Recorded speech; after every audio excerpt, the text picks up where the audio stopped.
కుటుంబంలో ఓ పాప పుట్టినప్పుడు తల్లిదండ్రులు ఎంతో గర్వంగా ఉప్పొంగిపోతారు. ప్రేమానురాగాలు పంచివ్వడమే కాదు, భవిష్యత్తులో ఆ బిడ్డ ఎలాంటివాడు కావాలో ఊహించుకుంటూ కలలుగంటూ ఉంటారు. మామూలు పిల్లల పెరుగుదల అంతా ఒక క్రమ పద్ధతిలో సాగుతుంది.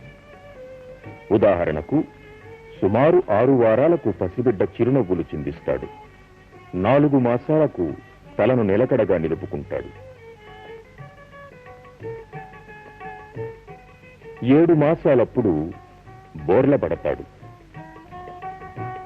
1 ఏడాది వయస్సులో ఏదీ పట్టుకోకుండా నిలబడగలుగుతాడు. ఈ దశలను పెరుగుదలకు మైలురాళ్లుగా పేర్కొంటారు.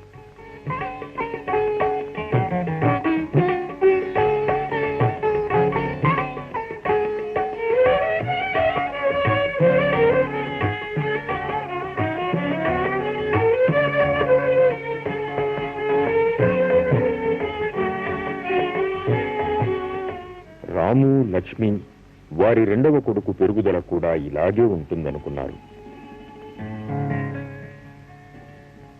ఇదివరకే రాము తన బిడ్డ ఉజ్వల భవిష్యత్తు గురించి ఊహించుకున్నాడు.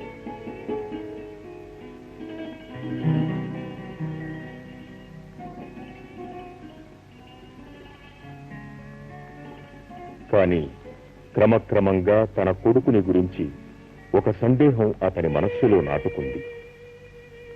కొంతకాలం గడిచాక తన కొడుకు పెరుగుదలలో ఏదో లోపం ఉందని పసిగట్టింది లక్ష్మి. తన బిడ్డ యొక్క సాధారణ పెరుగుదల వెనుకబడిపోయినట్టు గమనించారు.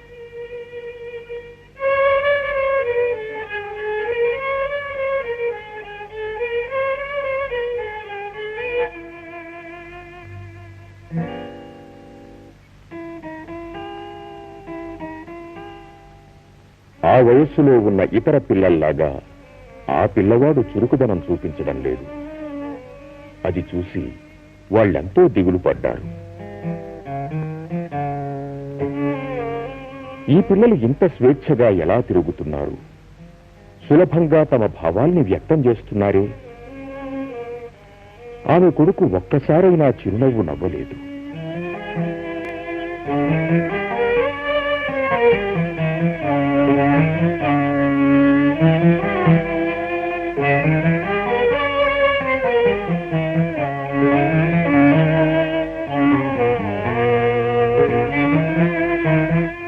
పొట్టపై పాకటం లేదు, స్వయంగా కూర్చోలేకపోతున్నాడు.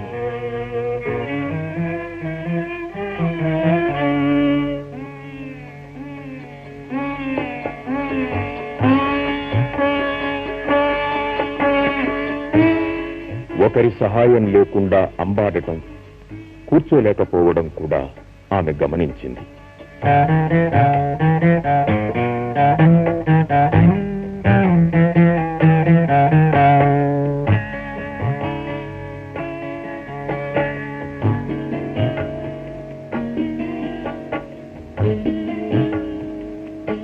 పన్నెండు మాసాల వయస్సులో ఉన్నప్పటికీ ఏదో ఒకటి ఆసరా చేసుకుని కూడా నిలబడలేకపోతున్నాడు.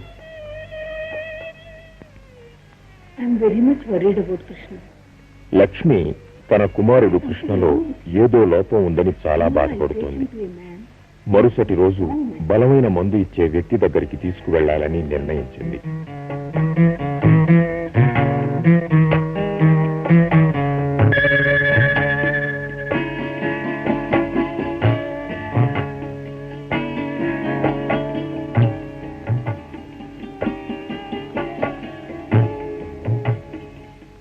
పాపం లక్ష్మి బిడ్డను బాగు చేసుకోవడానికి మంత్రగాళ్లను, ఇతరులను ఆశ్రయించింది. ఎంతో కాలాన్ని, ధనాన్ని వృధా చేసుకుంది. ఫలితం దక్కలేదు. మందబుద్ధి గల బిడ్డని నయం చేయగల మందు ఏదీ లేదని ఎవ్వరూ ఆమెకు చెప్పలేదు.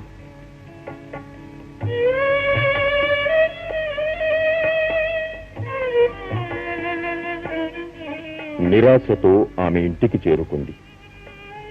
తమ బిడ్డ మామూలుగా ఉండడం లేదని తెలుసుకున్న తల్లిదండ్రులు నిరాశకు లోనవుతారు.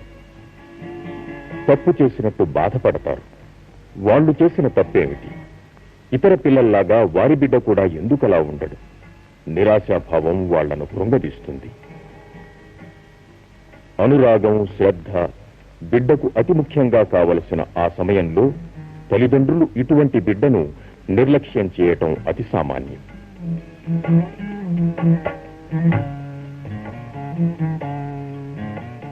మొత్తం కుటుంబం మీద అదొక భారం అనుకుంటారు. ఇటువంటి బిడ్డపై ఇక ఎలాంటి ఆశ లేదా? లేకే? తప్పకుండా ఉంది.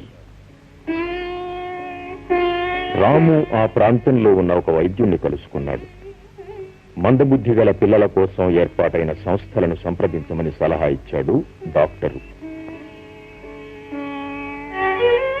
పిల్లవాడు నిత్య జీవితంలో తన పనులు తాను చేసుకోవడానికి ప్రత్యేక శిక్షణ ఇస్తారని చెప్పాడు. రాము, లక్ష్మి ఒక సంస్థ వద్దకు సంప్రదించడానికి వచ్చారు.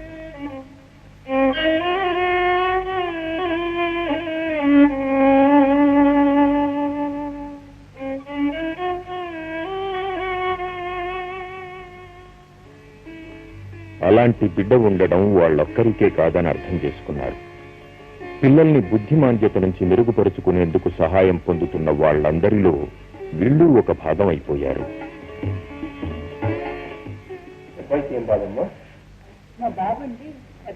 మొదటి సందర్శనలో బిడ్డను గురించి ఒక సాధారణ అంచనా వేయడమే కాకుండా అతని గురించి మరియు కుటుంబ సభ్యుల చరిత్ర గురించి కూడా విపులంగా వివరాలు సేకరిస్తారు. అంచనా 3 విభిన్న అంశాల మీద ఉంటుంది. వైద్య, మానసిక, విద్యా రంగాలలో అంచనా వేస్తారు. మొదట బిడ్డను వైద్య రీత్యా అంచనా వేస్తారు. తల్లి గర్భంలో ఉన్నప్పుడు ఆమె ఆరోగ్యం, ప్రసవానికి సంబంధించిన వివరాలు, బాల్యంలో ఏదైనా జబ్బు చేసిందా, మూర్ఛ లాంటి సమస్యలు ఉన్నాయా అనే విషయాల మీద వైద్యుడు విపులంగా వివరాలను తెలుసుకుంటాడు. తల్లిదండ్రులు నిజాయితీగా వివరాలు చెప్పాలి. అప్పుడే సరైన నిర్ణయం తీసుకునేందుకు, వారికి వారి బిడ్డకు సహాయపడేందుకు సులభమవుతుంది. బిడ్డ యొక్క తెలివితేటలను, ప్రవర్తనా లోపాలను పరిశీలించి అంచనా వేస్తారు మనోవైజ్ఞానికుడు.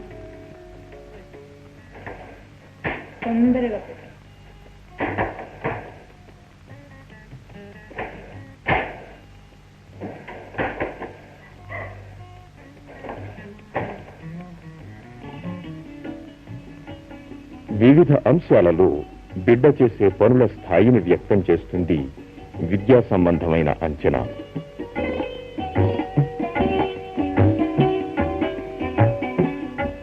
సేకరించిన వివరాలన్నిటినీ ఒక నిర్ణీత పత్రంలో నమోదు చేస్తారు. వివరాల ఆధారంగా బిడ్డ కోసం ఒక శిక్షణా పథకాన్ని తయారు చేస్తారు. మీ అబ్బాయి 13 ఏళ్ళు అయితే కూడా 6 ఏళ్ల వాళ్ళలాగా ఉన్నాడు. పిల్లవాని బుద్ధిమాంద్యత తక్కువ స్థాయిలోనే ఉందని రాము, లక్ష్మికి తెలియజేశారు. ఇలాంటి వాళ్ళకి మందులతో సరిచేయాలి. వీళ్ళకి ఒకలాంటి ట్రైనింగ్ లాంటివి ఇవ్వాలి. అంటే మాటల్లో ట్రైనింగ్ ఇవ్వాలి, చొక్కా వేసుకోవడం, ఇంటి తన గురించి తను చూసుకోవడం, దీన్ని అయితే ట్రైనింగ్ ఇవ్వాలి. అసలు బిడ్డ నిలబడలేనప్పుడు నడవాలని మనం ఆశించలేం కదా. బిడ్డకు రాయడం నేర్పాలంటే వాడసలు పెన్సిల్ చేత్తో పట్టుకోగలడా లేదా అనేది ముందు మనం తెలుసుకోవాలి.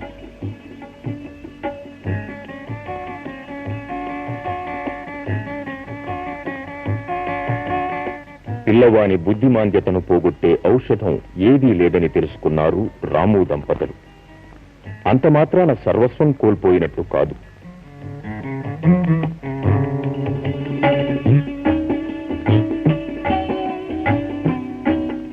కొంతవరకు ఆ బిడ్డ స్వతంత్రంగా ఉండడానికి వీలు కల్పిస్తూ తల్లిదండ్రులు ఎన్నో విధాలుగా సహాయం చేయవచ్చు. స్వయంగా చేసుకునే అంశాలలో బిడ్డకు మరికొంత శిక్షణ ఇవ్వబడుతుంది. బట్టలు తాను స్వంతగా వేసుకోగలడా? అన్నపానాలు, స్నానం, పళ్ళు తోముకోవడం, దుస్తులు వేసుకోవడం మొదలైన పనుల్లో తల్లికి ఇచ్చిన శిక్షణ ద్వారా తల్లి తన బిడ్డకు నేర్పుతుంది. Mithila, look here. Say Amma. Say Papa. Say Papa here. Papa. Papa. బిడ్డ యొక్క భావ ప్రకటన నైపుణ్యం అంచనా వేసేందుకు ఆ బిడ్డ మాట, భాష, వినికిడి శక్తుల గూర్చి పూర్తి వివరాలు ఎంతో అవసరం. ఎందుకంటే మందబుద్ధి గల పిల్లల పెరుగుదలలో ఈ లోపాలు ఉండవచ్చు. చెవుడు అనే అవలక్షణం ఉన్న సమస్యను మరింత అధికం చేస్తుంది. నేర్చుకునే బాటలో ముళ్ళ కంచె వేస్తుంది. Okay, come here. Put it now. Come on. Put it. బుద్ధిమాంద్యత విభిన్న స్థాయిల్లో ఉన్న పిల్లలుంటారు. అందుకని వారికి సరిపోయే పథకాన్ని రూపొందిస్తారు.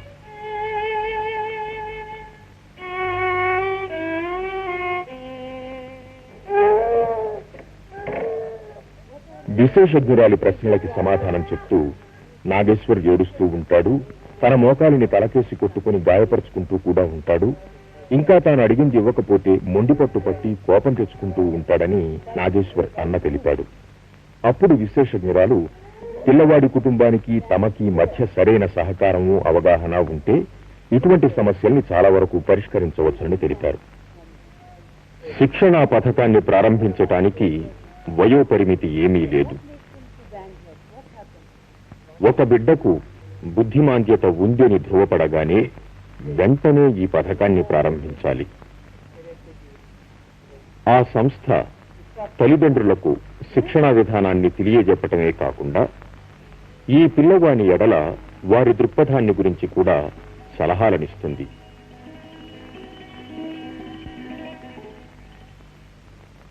మానసిక వికలాంగుల జాతీయ సంస్థ డైరెక్టర్ ఇలా అంటున్నారు.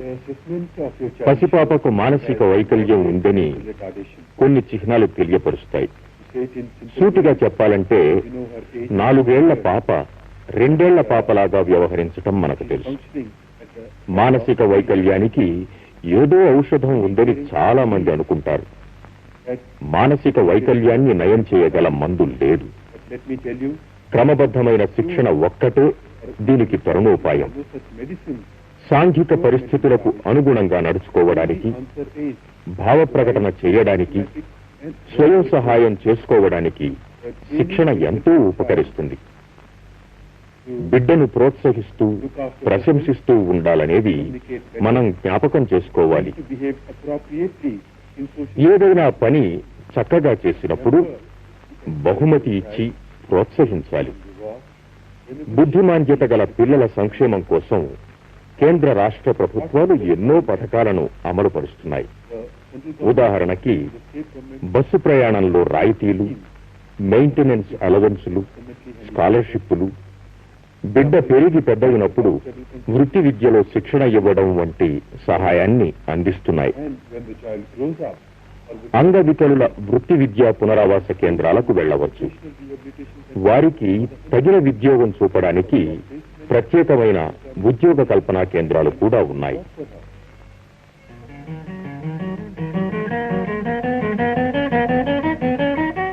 ఈ సంస్థ ప్రతిఫలంగా ఆ తల్లిదండ్రుల సహకారాన్ని, పట్టుదలని కోరుతుంది. ఈ శిక్షణను సాధ్యమైనన్ని సార్లు పిల్లల చేత మళ్లీ మళ్లీ చేయించే పద్ధతిని ముఖ్యంగా అమలుపరచాలి. కొంతకాలం నుంచి రాము అతని కుమారునికి ఈ పథకాన్నే అనుసరిస్తున్నాడు. అప్పుడే కొంత అభివృద్ధి కనబడుతూ ఉంది. అతనిలో దృష్టి నిలకడ, శబ్దానికి ప్రతిస్పందించటం అనేవి మెరుగుపడ్డాయి.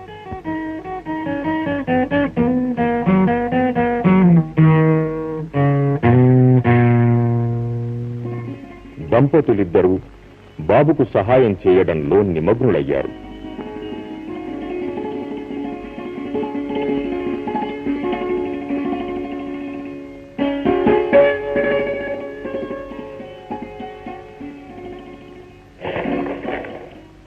How is Jyotina? He's fine now.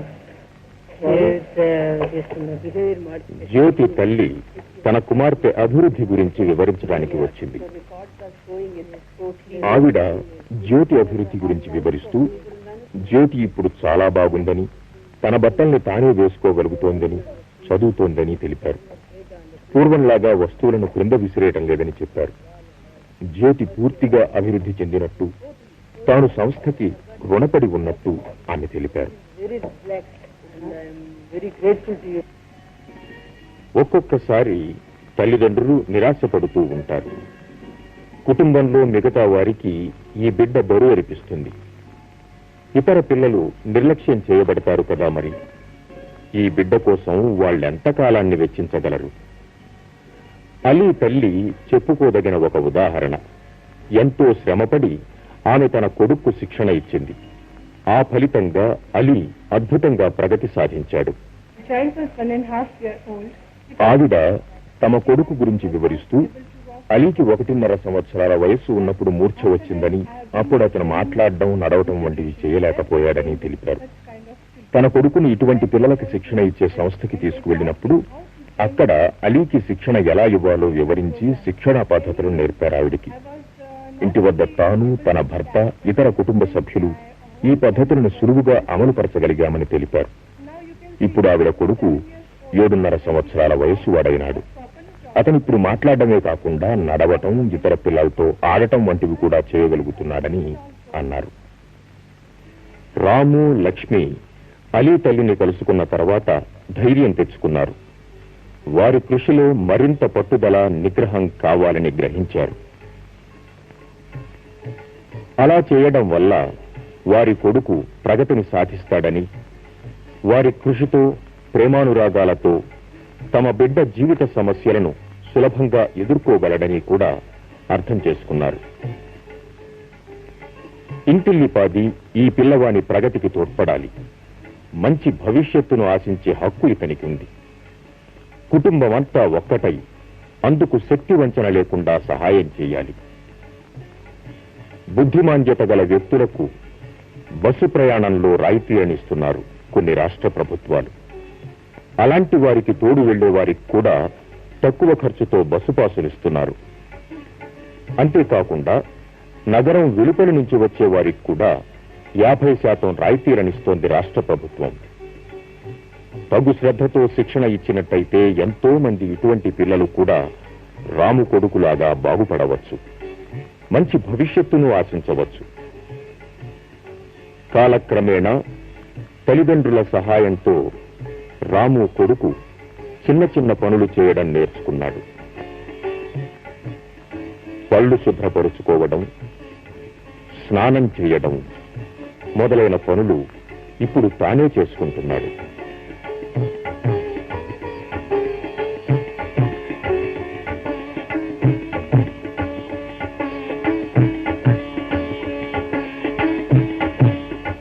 తల్లిదండ్రుల మహత్తర కృషి, ఓరిమి ఫలితంగా రాము కొడుకు స్వతంత్ర వ్యక్తిగా తన పనులు తానే చేసుకోగల స్థాయికి చేరుకున్నాడు.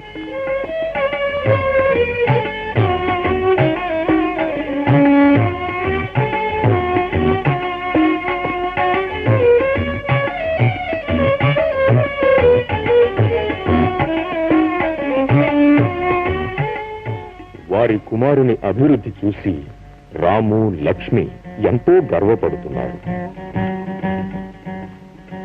ఇప్పుడు సంపూర్ణ వ్యక్తిగా ఎన్నో సాధించే మార్గంలో ఉన్నాడతను.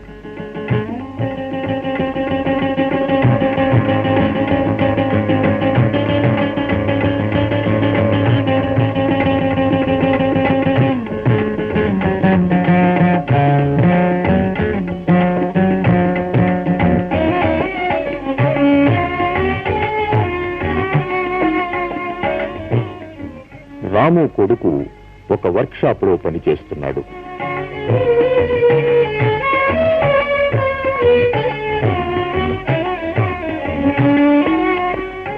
సులభంగా ఉండే ఒక పని చేస్తున్నాడు. ఇది అతని అభివృద్ధికి ఎంతో సహకరిస్తుంది. రాము దంపతులకు ఇప్పుడు నిరాశాభావం లేదు. ఎందుకంటే ఆ పిల్లవాడు స్వతంత్ర వ్యక్తిగా ఉండడానికి చేయవలసిన కృషిని వాళ్ళు మరింత పట్టుదలగా చేస్తున్నారు. పట్టుదల, ఓర్పు, ప్రేమ వారి ఆనందానికి సోపానాలు.